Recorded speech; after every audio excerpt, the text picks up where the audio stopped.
Hello, ladies and gentlemen, boys and girls, conservatives and liberals, and extremists on both sides, left, right, and people who think they know everything, and the hypocrites, and but the ones who think they know everything, do you know the difference between a viola and a violin? Well, the simple answer is that violas burn longer. Well, excuse me, that is a viola joke. There's a whole slew of viola jokes that used to be what they used to call like Polish jokes or other kind of jokes about certain ethnic people. They do make fun of violas for some reason, and I think because generally violas seem to be stereotypically a little more mellow people. They play mellow music. And just to digress for a moment, I mean, if we were to say someone has a brass player's personality, or a violist personality, or maybe even a string bass player's personality, we might realize that there are sort of stereotypical differences. But people choose the instruments they want to play. So for instance, if somebody wants to spend their life playing a clarinet, or a cymbal or drum set, or an oboe, or a cello, I think it's safe to say it may reflect a little bit of their, of course, personal nature, the kind of music they want to play, or their personality. So these things are true in regard to maybe what kind of food somebody wants to eat, or what kind of art they like, etc. So anyway, back to our subject. Can you tell the difference between a viola and a violin? Would you be able to answer that question? And in fact, if you were on the subway and you saw someone carrying this kind of a case, or this kind of a case, which would you assume is the viola or the violin? And I've had people ask me, when I carry my case, I ride a bicycle sometimes, that's why I have these straps, but they ask, is that a guitar, or is that a cello, or a violin, or a viola, whatever it is? And of course, the larger instrument is the viola. So the viola is larger. If I showed you the instruments, obviously they have pretty much the same shape, same kind of a head scroll. They have same kind of sound holes cut here and here. But obviously one is larger. Now, in the string family, the string bass is the largest instrument, and it makes the lowest tones. A little piccolo, a tiny flute, makes the highest tones in music, in the orchestra. So with that theory pretty consistent, we can assume the viola is a deeper, lower registered instrument, and that is true. Okay, in a nutshell, I'll show you. I wonder where that expression came from, in a nutshell. So in a nutshell, you find a nut. Well, anyway, in this case, the violin is a little squeakier. It goes up higher.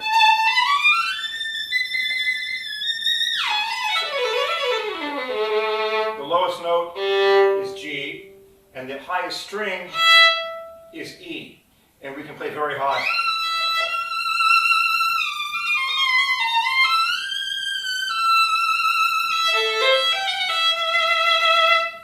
Okay, quite high, quite brilliant. And a lot of virtuoso music is played on the violin. And in regard to bluegrass music, we can get a very twangy kind of a sound, like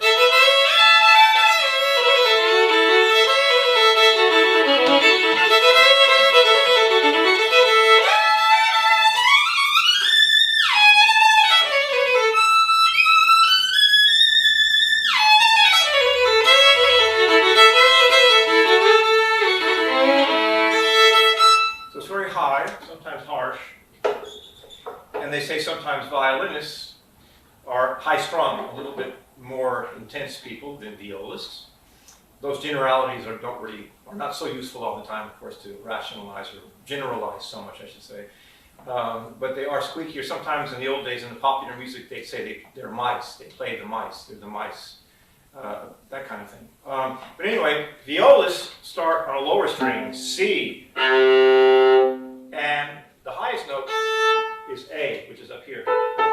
And the violin's highest string is E, up here. This is the highest string on the violin. So the viola is a little more mellow.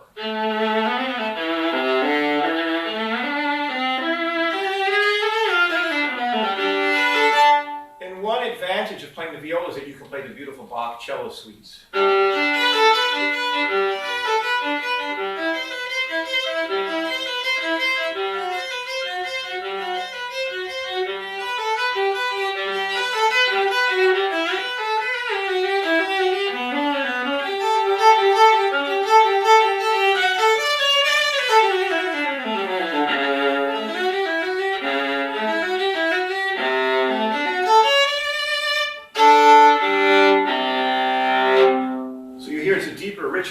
almost sounds like a cello, but a miniature one at that. But on the violin, the same strings and same notes would be.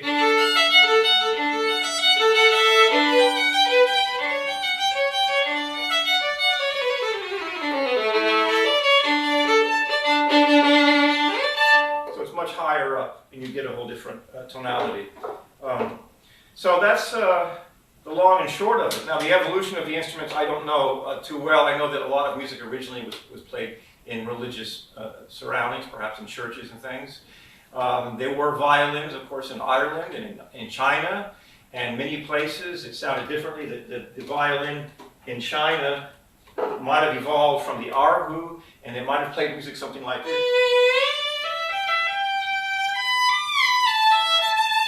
Or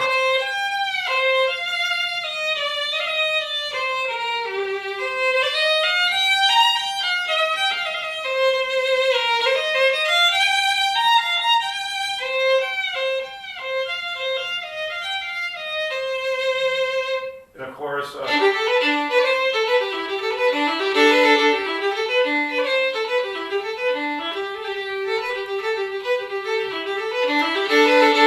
that's sort of Irish.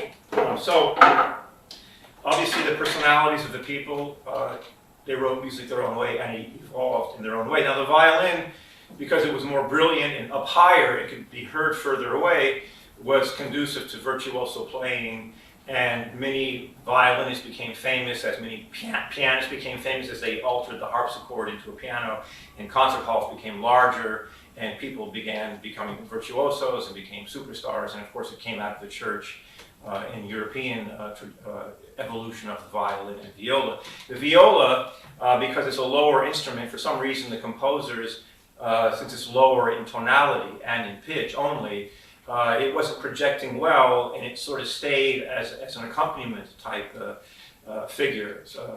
In a sense, in the chamber music or orchestral music, the viola's part is less dominant most of the time. But there are some great compositions for viola, and let's think of what famous violinists we know. Well, there's many famous violinists and fiddle players, but how many famous violists can you think of? I mean, probably not that many. And I guess one of the problems is some of the composers didn't write viola concertos. They wrote very fine virtuoso music for the cello and a lot more for the violin, but the composers neglected the viola a bit. But there are some very wonderful works for viola. One of my favorite violists is Paul Neubauer. He's an amazing violist who, when he was 21 years old, became the principal violist of the New York Philharmonic. And he's a very distinguished teacher and world-class performer who travels the world. I was lucky the other day to go through Riverside Park, and I heard a fantastic string quintet playing, and it was very beautiful sounding. And I went over and looked further. I saw some young people playing, and basically I saw, when they had finished, a man taking some stands and chairs under his arms and carrying them back across the street at Riverside Drive. And suddenly I realized it was Paul Neubauer, and he was being the good daddy, I guess, the good father, because apparently at least one or two of the members of that quintet were his own children. And it was lovely to see during this sort of epidemic problem that his own children were contributing to our recovery by playing music in Riverside Park. And it was unusually good playing. I mean, the virtuosity and the tonality and the phrasing of the music was so beautiful. And I realized it came a lot from Paul Neubauer, who was a great musician, a great violist.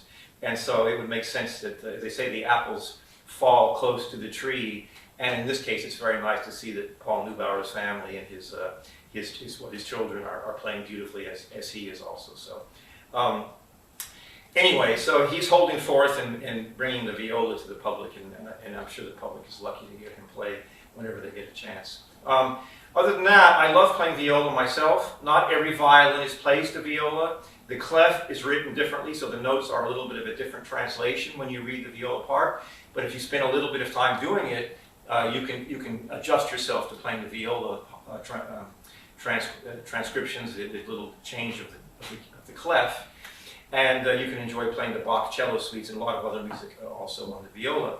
Playing quartets is a lot of fun with the viola because you get to play a lot of the beautiful, rich harmonies. And when you have a solo, it's usually a very nicely written solo by the composer. So, any questions further about the viola, about the violin? Why they tell jokes about violas? I don't know, because usually they're very nice people. And so they make fun. There's a lot of jokes. I can tell you a few in the future, but not, I guess not today. I should overdo the viola jokes.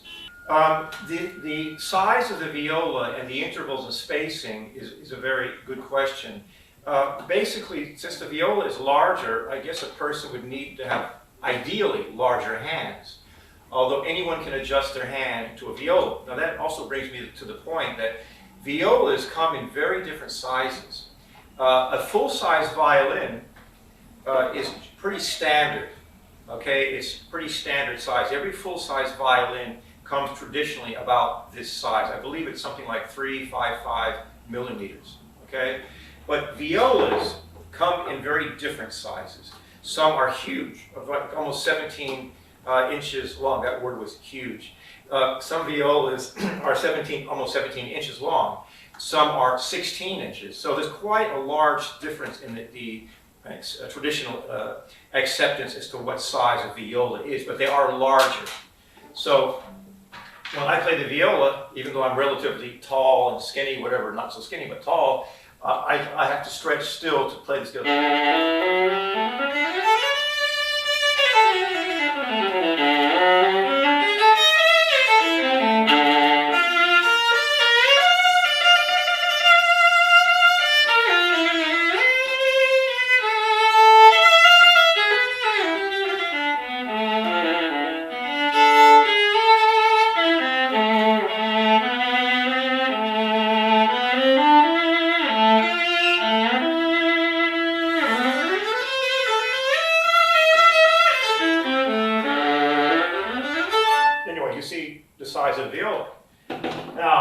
Switch to the violin, then I have, it's much smaller.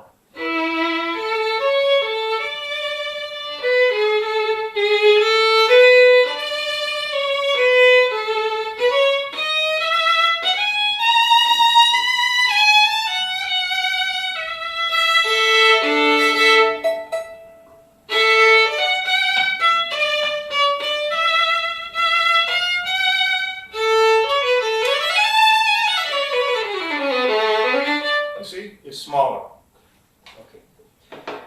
Viola bow is larger and heavier to pull the strings to make a vibration, and the violin bow is a little bit more delicate and a little smaller. So it's not everyone that can switch back and forth. I think the famous violinist Pinky Zukerman was always famous and did very well. On the same program even, Pinky Zukerman was able to play viola and violin on the same program and switch back and forth, and his intonation wasn't sacrificed because of it. Because once you play a certain way, you have to adjust your fingers again to readjust to the different sides of the viola and the violin. I don't know the answer to that question, whether one should start with the violin and switch to viola later, or start with the viola and stay with the viola forever, or maybe switch to the violin later. That's a very personal decision. I think one can start on either instrument and switch later in life if they feel to do so. I happen to play both. I don't have a huge career on either instrument, so it doesn't really make any big difference to me, but I enjoy playing both very much. Let me just think about that question for a moment. Well, talking about careers, for instance, there are usually at least 8 to 10 or 12 violas in every orchestra in the world.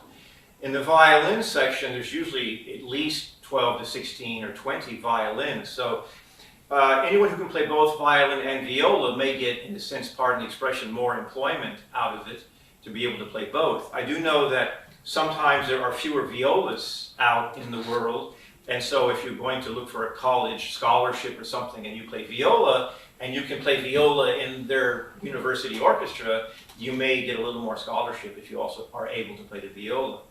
I have recently hired some violinists to play viola because I needed a viola on a few of the pieces of music, and I also knew they could play the violin, so I actually called them because they could switch back and forth.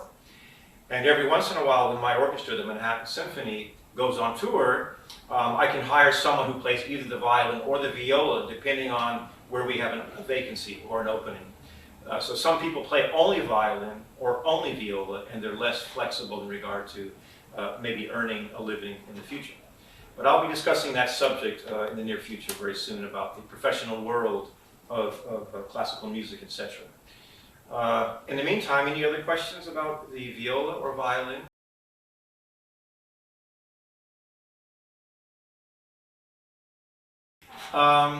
They usually ask me, is it a fiddle or is it a violin?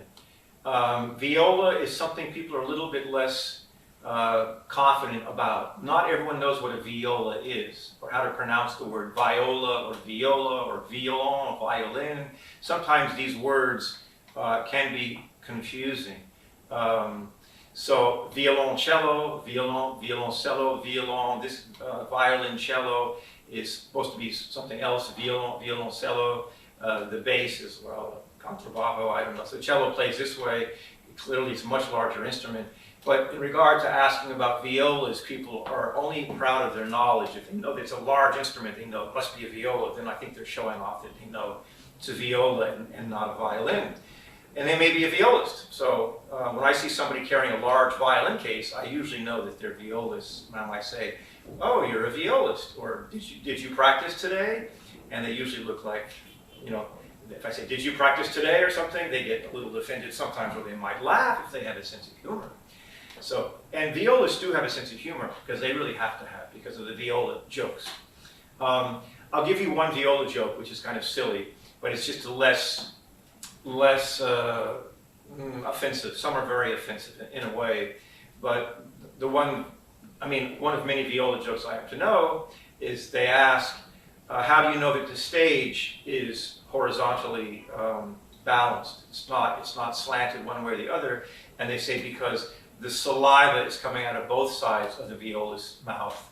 Now that's pretty offensive, and it's really hard to imagine that I'm actually going on, apparently, YouTube, telling a viola joke or two.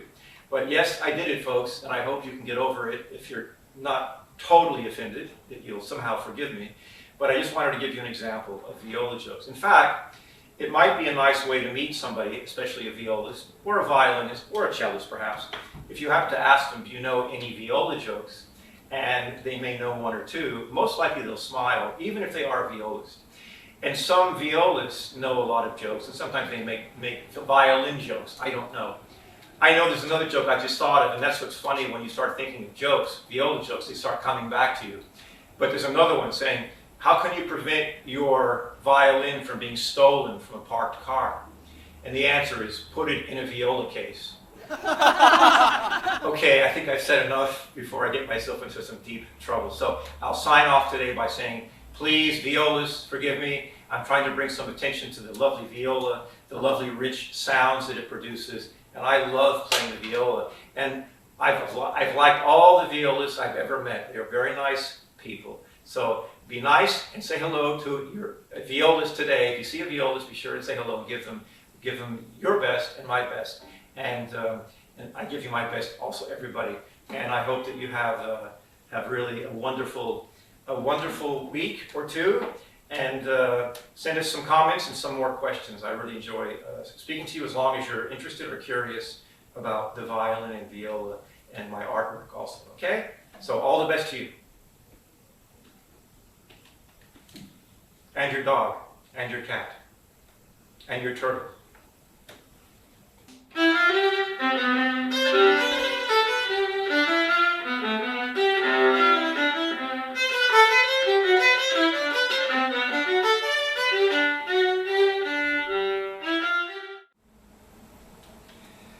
Hello again, ladies and gentlemen, boys and girls, caregivers and significant others, and everybody else.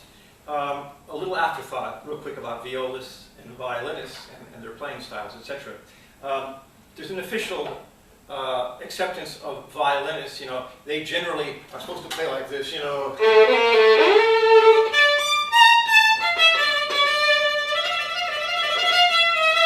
that kind of thing. You know, stand like this. Okay, but violists, because they have big instruments like this, they have permission to hold the viola a little lower, because it's such a big instrument, okay? So